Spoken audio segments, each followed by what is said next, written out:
haven't had a proper night's sleep in 3 days.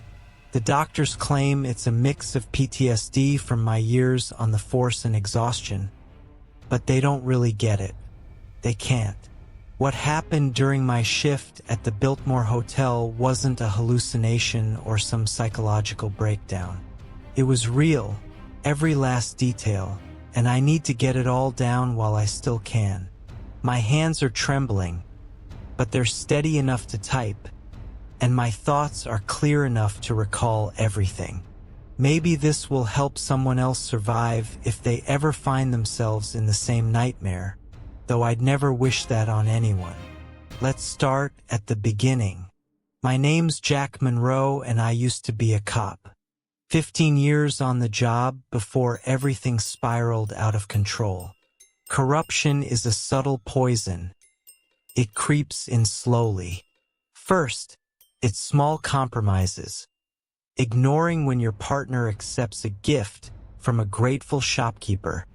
Staying silent when a piece of evidence mysteriously goes missing. But then, I stumbled onto something massive. A network of money laundering within the department, evidence being tampered with, and ties to organized crime ran straight to the chief's desk. I thought I was doing the right thing by piecing it all together. 15 years of loyalty and hard work, and I was ready to blow the whistle. Instead, my team turned on me. Suddenly, I was labeled the dirty cop, the snitch, the one nobody could trust. They planted evidence in my locker, manipulated footage from my body cam, and erased the recordings that would have cleared my name. They pushed me out of the force with a forced resignation. And as if that wasn't enough, Sarah handed me divorce papers. She said she couldn't deal with the disgrace and couldn't bear to face our friends anymore. 20 years of marriage ended with a signature and the sound of a door slamming shut. Now, I'm rotting away in a dingy Miami apartment that reeks of mildew and failure. The walls are so thin I can hear my neighbors' nightly arguments, their Spanish curses blending with the steady hum of my old police scanner. I keep it running out of habit, listening to the familiar codes and calls from my former beat. Sometimes, I catch myself glancing over my shoulder, convinced something is lurking in the shadows. Maybe it's paranoia, but after what happened at the Biltmore, I'm no longer certain. Yesterday started like most days in my miserable routine. I woke up sometime after noon, my head pounding from cheap whiskey and my mouth tasting like I'd been chewing cigarette filters.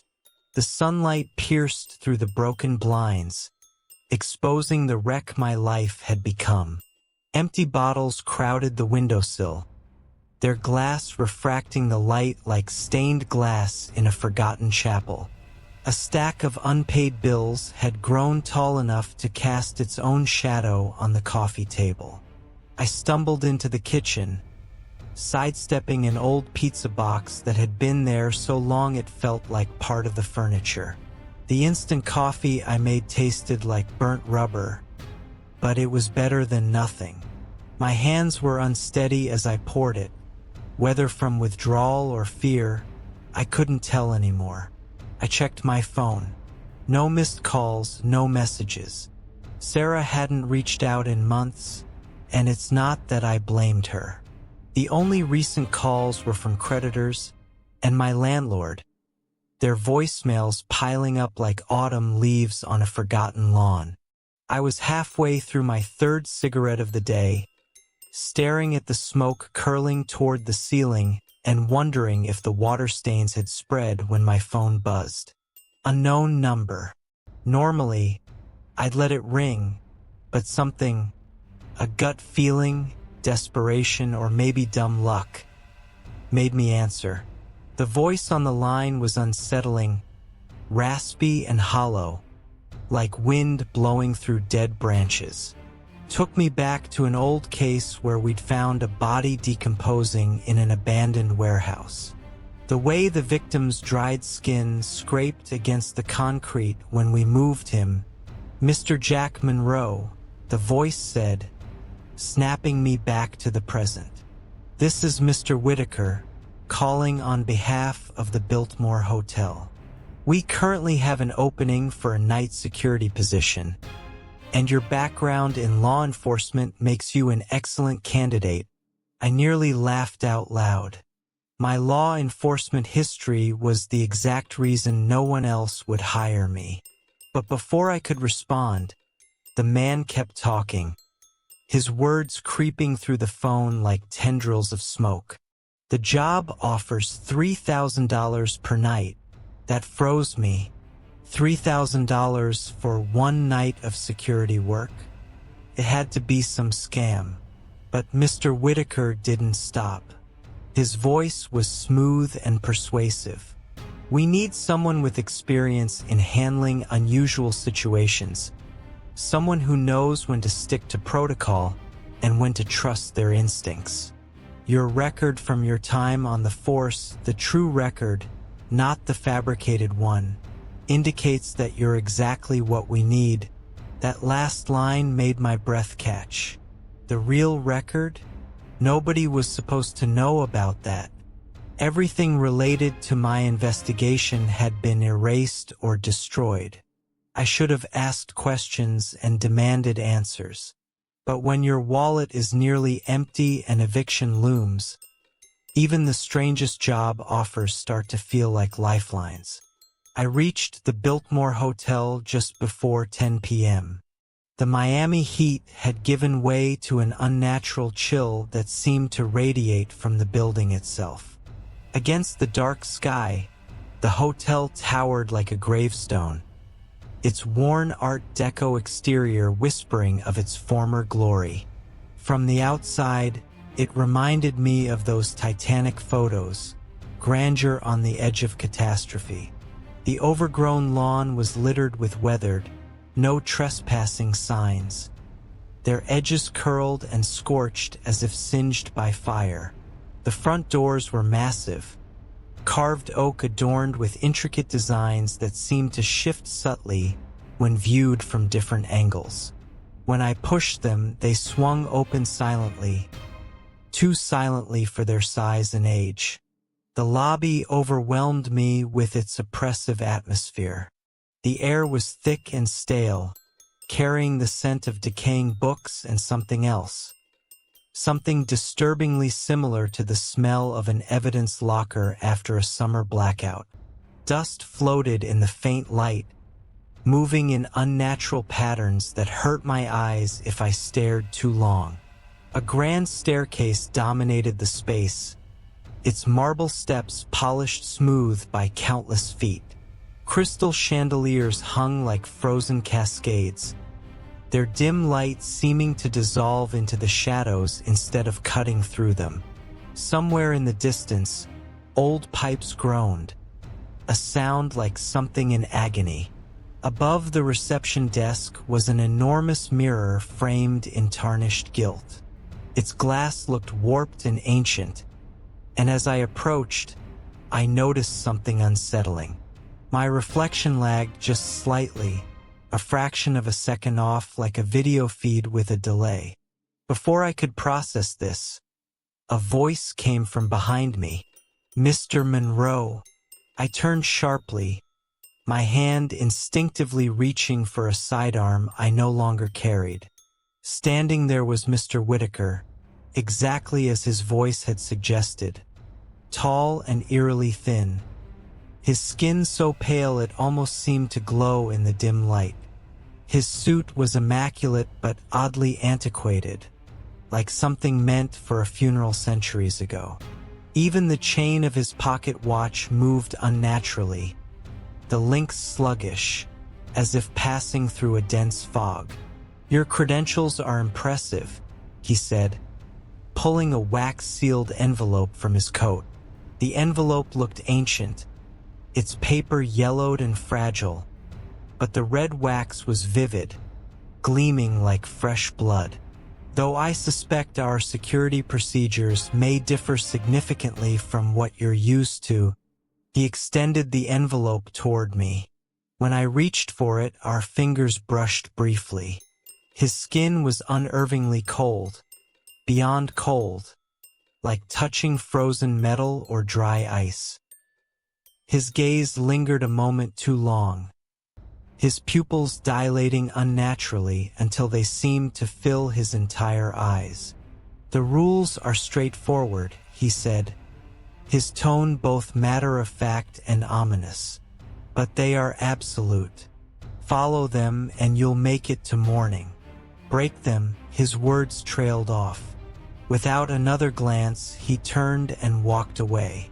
His footsteps made no sound on the marble floor, and the shadows seemed to twist and fold around him as he vanished down a dark corridor. Inside the envelope was a single sheet of aged paper.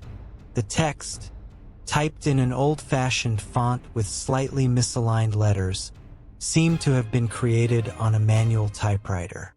The ink had an unsettling hue, not quite black, closer to the oxidized red of dried blood. The rules were short and cryptic. Rule 1. Acknowledge your reflection when it greets you. Rule 2. Room 303 must remain sealed. Rule 3. Do not respond to knocks between 2 a.m. and 3 a.m. Rule 4. Use the stairs exclusively after midnight. Avoid the elevator. Rule 5. When the lights flicker 3 times, hide. Rule 6. Keep a candle burning in the lobby at all times. Rule 7. Do not engage with those who speak to you. Rule 8. Inspect the basement every hour. Rule 9. If the clock stops, reset it immediately. If it displays an impossible time, leave the hotel before that time arrives. Rule 10. Upon leaving the hotel at sunrise, do not look back. I read the rules twice, trying to decode their cryptic nature.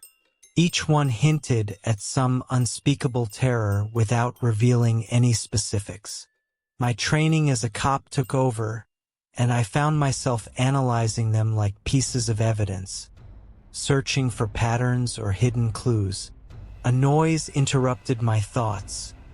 The soft, deliberate click of heels on marble, echoing faintly from the second floor. I looked up to see a woman standing at the top of the stairs, dressed in a deep blue gown. She looked strangely blurred, as though she were a photograph taken with an unsteady hand. "Excuse me," she called, her voice carrying an unnatural echo in the quiet space. "Could you help me find my room? I seem to have lost my way." The 7th rule came rushing back to me. Do not speak to those who talk to you. I kept my gaze on the stairs beneath her, deliberately avoiding her face. "The numbers are strange here," she continued, her tone shifting into something hollow and disjointed. "They change whenever I look away. And the hallways, they're longer than they should be. So much longer." I forced myself to focus on the desk in front of me, pretending to be busy with the papers there. The sound of her footsteps returned, clicking faster now, each step louder and more deliberate. The clicks grew sharper, like bone-striking stones, until they reached the bottom of the stairs. I hesitated, then looked up, but the woman was gone. My chest tightened as I glanced at the mirror behind the desk. There, in its distorted reflection, a figure in a blue dress moved, a blank, featureless face where her eyes and mouth should have been. My hands trembled as I fumbled for my phone, checking the time. 10:47 p.m. The night was only beginning. The next hour passed in a haze of routine tasks that felt anything but ordinary. My instincts took over as I established a patrol route, noted possible exits, and checked for hazards. I made my way to the security office, a cramped room tucked behind the front desk. The monitors there displayed grainy, black and white footage from cameras scattered across the hotel. Most feeds were uneventful, empty halls and silent rooms. But the basement camera, something about it was wrong. The image pulsed faintly, almost like a heartbeat. I focused on staying practical, keeping myself grounded in the small, tangible details of the job. But even those details felt off. The master key ring Mr. Whitaker had left behind was unnervingly heavy, each key marked with symbols rather than numbers. When I tested a few in random locks, they made soft, whispering sounds as they turned, like secrets being shared. At 11:30 p.m., I was walking the third floor when it happened. Proof that the rules weren't just an elaborate joke. The hallway stretched out before me, its faded red carpet absorbing the dim light from the wall sconces. As I passed a large mirror, something caught my eye. My reflection had stopped moving. I froze, my heart pounding. The figure in the mirror stood perfectly still, head tilted slightly, watching me with a cold expression I'd never seen on my face. A faint, unnatural smile curled its lips. Not mine, but something colder and older. Slowly, it raised a hand in greeting. The first rule echoed in my mind. Acknowledge your reflection when it greets you. Good evening, I said, my voice steadier than I expected. The reflection's smile widened unnervingly, revealing too many teeth. It gave a slow nod, then resumed mirroring my movements. But now, every motion felt subtly wrong, as if the reflection was leading and I was following. Shaken, I hurried away, my thoughts racing. Over the years, I'd seen some horrific things. Scenes of violence, the aftermath of tragedies, bodies retrieved from the bay. But nothing had prepared me for the quiet terror of seeing my reflection behave like something separate, something other. By midnight, the cold had deepened, seeping into the very air. Drawn by a strange sound, a low hum mixed with whispers, I found myself back on the third floor. The hallway had changed. The carpet's intricate patterns seemed to shift and flow when I wasn't looking directly at them, like liquid rearranging itself. That's when I saw it. The door to room 303.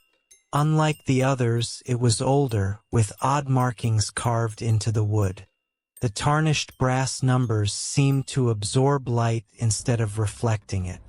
From beneath the door, a thin stream of liquid began to seep out. I moved closer, then froze. Rule 2. Room 303 remains sealed. But my instincts as a cop screamed at me. If there was water damage, I should check. If someone was inside, from behind the door came a muffled sound, soft crying.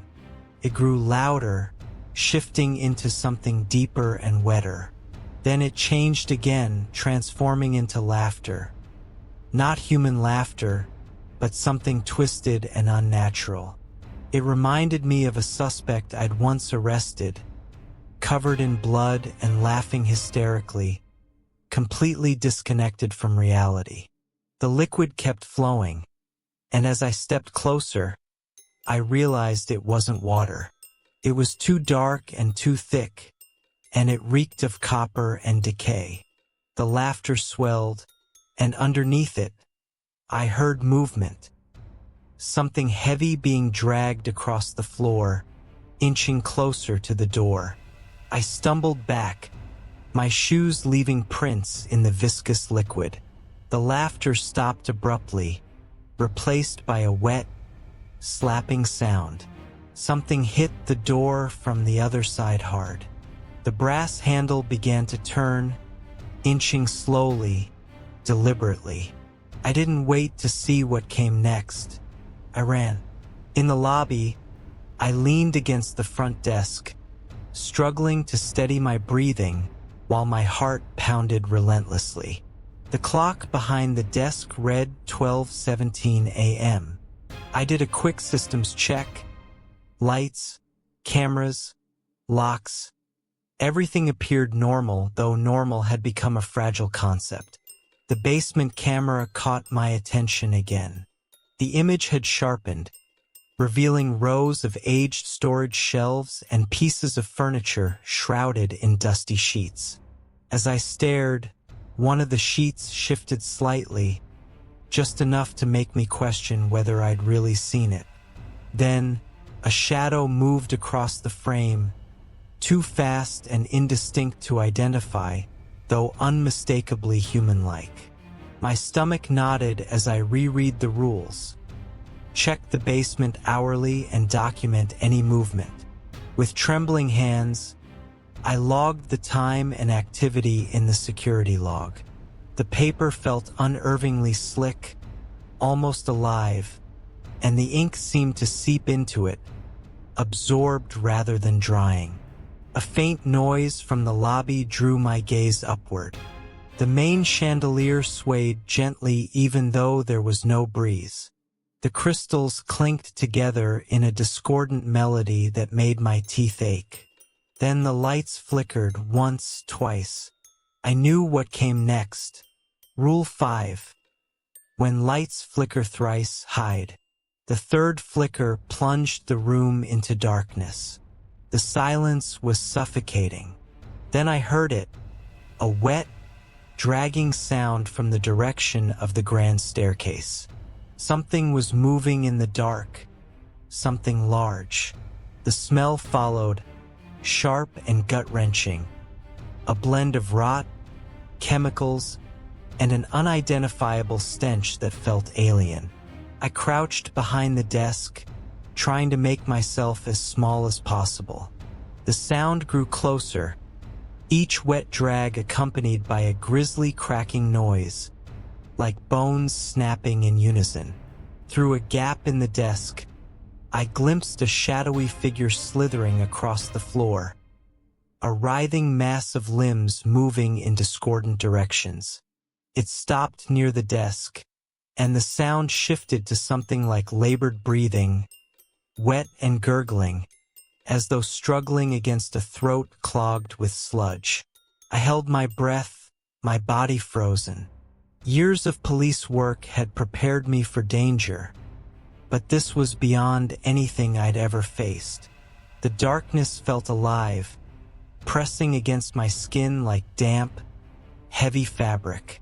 Finally, the lights flickered back on. The lobby was empty, but everything was different. The furniture had been rearranged, each piece now facing the desk where I'd been hiding. Water dripped from the chandelier, though when I checked it later, the crystals were completely dry. My hands trembled as I checked the time. 1:03 a.m., and there were still hours to go. The lobby clock mirrored my watch, but its movement was wrong. The second hand didn't tick. It flowed like liquid mercury sliding along the face. I needed to move to shake off the suffocating fear. The elevator dinged softly, its brass doors opening with an inviting whisper. My legs ached from crouching behind the desk, and the idea of climbing more stairs made my knees throb. But Rule 4 was unambiguous. Use only stairs after midnight. As I turned toward the stairwell, I heard it, a soft humming coming from the elevator. The melody was soothing and familiar, like a lullaby. It reminded me of Sarah. She used to hum something similar during restless nights when the job followed me home, haunting my dreams. The humming grew louder, almost irresistible. Just one ride wouldn't hurt, would it? My feet moved toward the elevator on their own, drawn by the melody.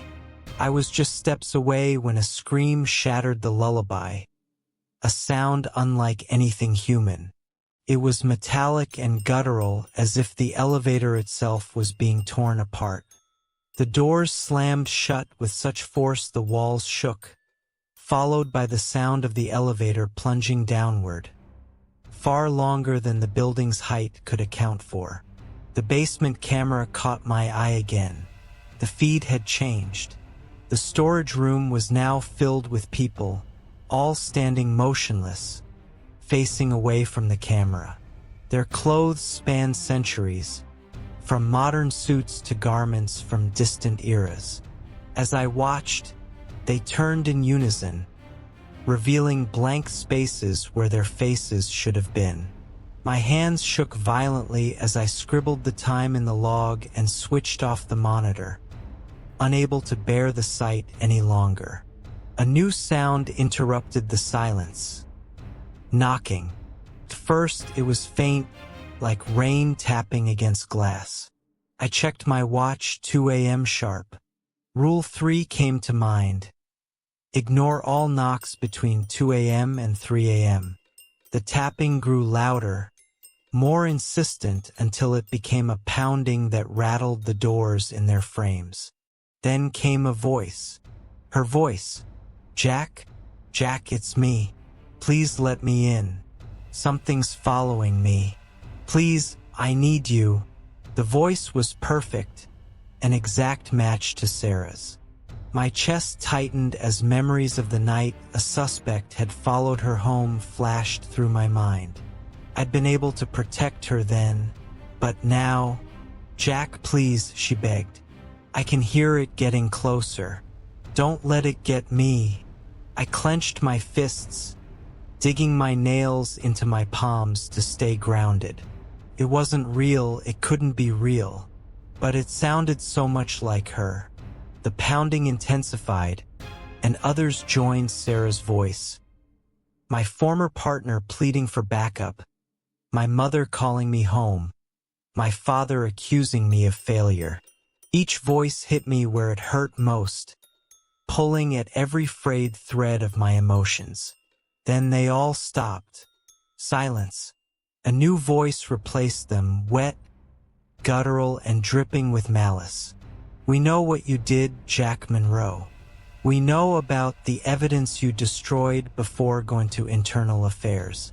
We know about the witness you silenced. Justice Crusader? No, you're just like the rest. The words struck like a hammer. They were true. I had destroyed evidence and convinced a witness to alter their statement. All in the name of protecting good cops. But deep down, I'd known I was as compromised as the system I condemned. The pounding resumed, harder now, splintering the wood. Through the cracks, I glimpsed shifting forms outside. Grotesque shapes with too many limbs, twisting and writhing unnaturally. The air thickened with the stench of decay and copper. I stumbled backwards, only to collide with something solid. Turning, I came face to face with a woman in an elegant 1920s gown. Her skin was ashen, her eyes clouded white, and her mouth, stretched unnaturally wide, filled with rows of needle-sharp teeth. "Care to dance?" she asked, her voice resonating as though it rose from deep beneath the hotel. The ballroom is always open to new guests. Rule 7 thundered in my mind. Do not speak to those who talk to you. I kept my gaze fixed downward, refusing to engage with the woman in the 1920s gown. She stepped closer, her dress rustling like brittle leaves in autumn. The air chilled so abruptly that I could see my breath swirling into strange patterns that almost resembled writing. "Everyone dances eventually," she whispered, her voice now coming from behind me despite her still standing in front. "Some just need encouragement." I forced myself to walk away, maintaining a measured pace even as every instinct screamed at me to run. Her laughter followed me, bouncing off the walls and multiplying until it seemed to come from every direction. The sound distorted, turning into something unnervingly familiar. A warped record playing backwards at half speed, like one I'd once found at a crime scene. Drawn by a growing sense of dread, I returned to the security office. The basement camera feed glowed ominously on the monitors, casting cold, bluish light across the room. The storage room appeared empty, but the arrangement of the sheet-covered furniture had changed. They now formed a perfect circle. In the center of that circle stood a figure dressed in a police uniform, my old uniform. My stomach twisted as the figure began to turn, its neck rotating far beyond the limits of human anatomy. Just before its face came into view, I remembered Rule 8 and slammed the monitor off, my heart pounding violently against my ribs. I checked my watch, 3:13 a.m., but when I glanced at the lobby clock, the time blurred before my eyes, 13:13. I blinked, certain I was imagining things, but the nonsensical numbers remained. The second hand jerked erratically, defying the natural flow of time. A suffocating thickness filled the air, making each breath a struggle. The shadows in the lobby stretched and deepened, spilling across the floor like ink. Then I saw it, the candle. The lobby candle had gone out. Rule 6 struck me like a blow. The lobby candle must not die. Frantically, I fumbled for my lighter, but my shaking hands couldn't hold it steady. The shadows were no longer static. They were alive, crawling up the walls and spilling toward me. The air turned icy, and the now familiar wet sliding sound crept closer, accompanied by a sickening series of cracks and pops, as though countless bones were being twisted into unnatural shapes. The lighter refused to ignite. I could feel them, the things in the dark, their icy breath brushing the back of my neck. Low whispers filled the room, speaking in guttural, alien tongues no human mouth could form. Something cold and wet brushed against my leg, leaving a burning sensation that seeped through my clothing and into my skin. "Come on," I growled through clenched teeth, wrestling with the lighter. The darkness pressed in closer, a tangible force, and the only remaining light came from the lobby clock's distorted face. The numbers danced and twisted, forming impossible patterns that made my head throb. Behind me, something massive shifted, its presence pulling at me like gravity. Every fiber of my being screamed to turn around, to face it. But I knew with certainty, that if I looked, I'd never leave. At last, the lighter caught. The candle's wick flared to life, and a wave of warmth and light swept through the room. The whispers stopped abruptly, and the oppressive presence behind me vanished. When I finally dared to turn, I saw that the lobby had changed again. Every piece of furniture had been rearranged, all of it facing my position. The upholstery was wet, darkened with some unknown substance that evaporated even as I stared. I checked the clock. It now reads 4:45 a.m. Dawn was near, but the end felt no closer. The rules had proven themselves horrifyingly real, and the most cryptic ones still loomed over me. Dawn brings escape if you don't look back. The hotel seemed to sense my thoughts. The whispers returned, their tone shifting. They spoke of freedom, of returning to my life, of answers to the corruption I'd uncovered. They promised evidence that could clear my name and restore my reputation. All I had to do, they said, was look back when I left. Just one glance. The basement camera pulled me in for one last look. At first, the storage room appeared unchanged. But then the sheets began to shift, rising and falling as if something beneath them was breathing. One slipped away, revealing not furniture but a human-like figure, warped and distorted as though seen through shattered glass. The final hour was the worst. The hotel felt alive, stirring around me. The walls pulsed subtly like they were drawing breath. Dark liquid seeped from the cracks in the marble tiles, flowing into patterns that almost formed words before dissipating. The air was thick with decay, but there was something else, too. Something cloying and metallic, a sweetness that brought back memories of a serial killer's workshop I'd once investigated. The drain in the floor had still been wet when we arrived. No, I shook off the thought. I couldn't afford to let my mind wander into those dark recesses. Not now. 5:15 a.m. By now, the first hints of dawn should have been visible through the lobby windows, but outside remained a void of unbroken darkness, as though the hotel existed in its pocket of endless night. The candle's flame flickered violently, casting shadows that moved with a life of their own, independent of the light.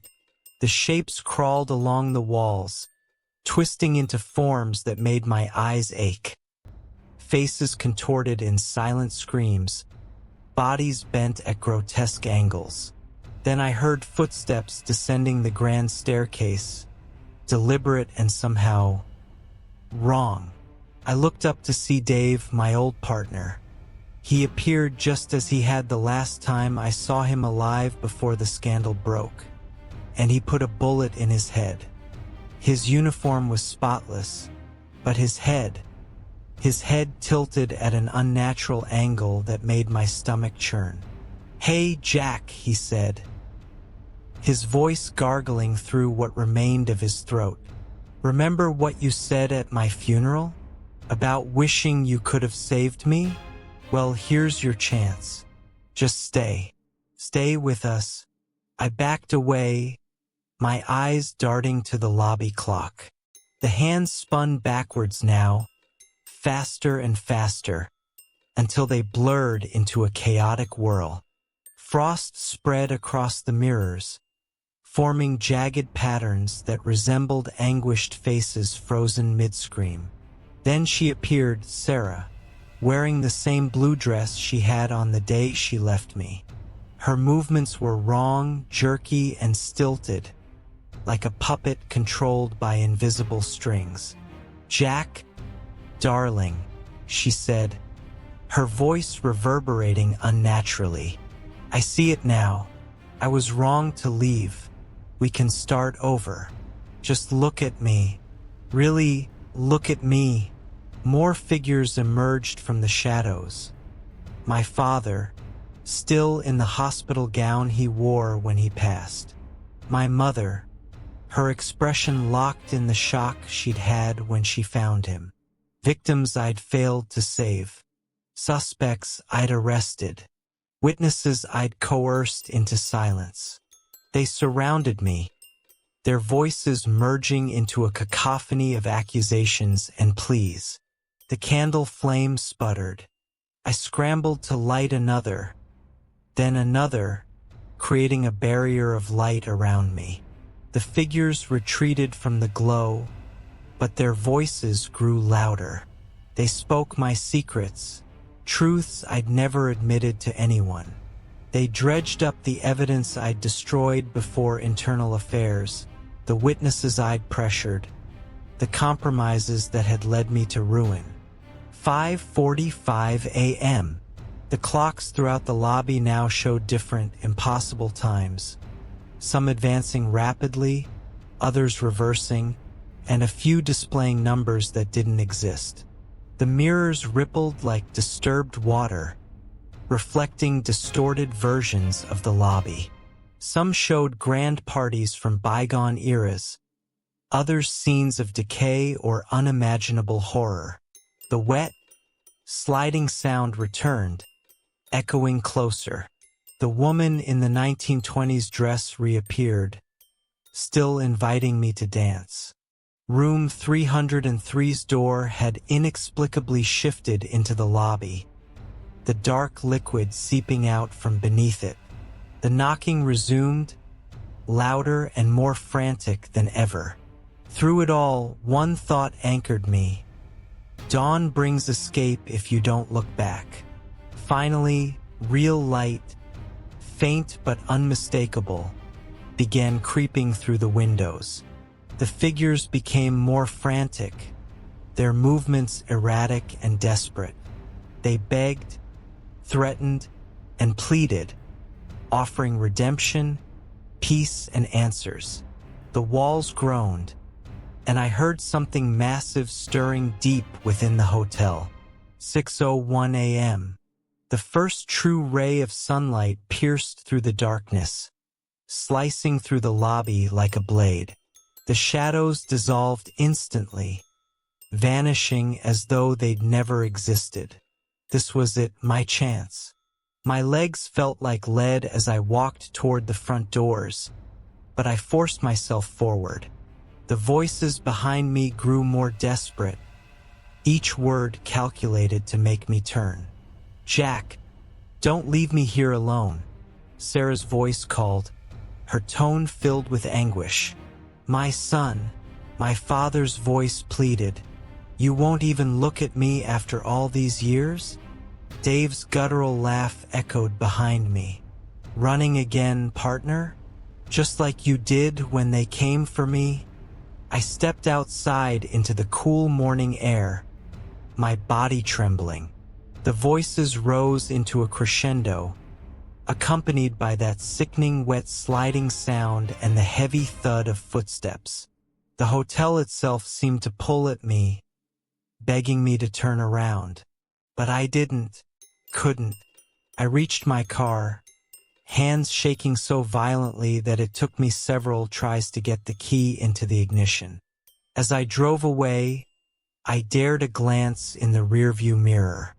The Biltmore loomed silent and still, its exterior betraying no trace of the horrors within.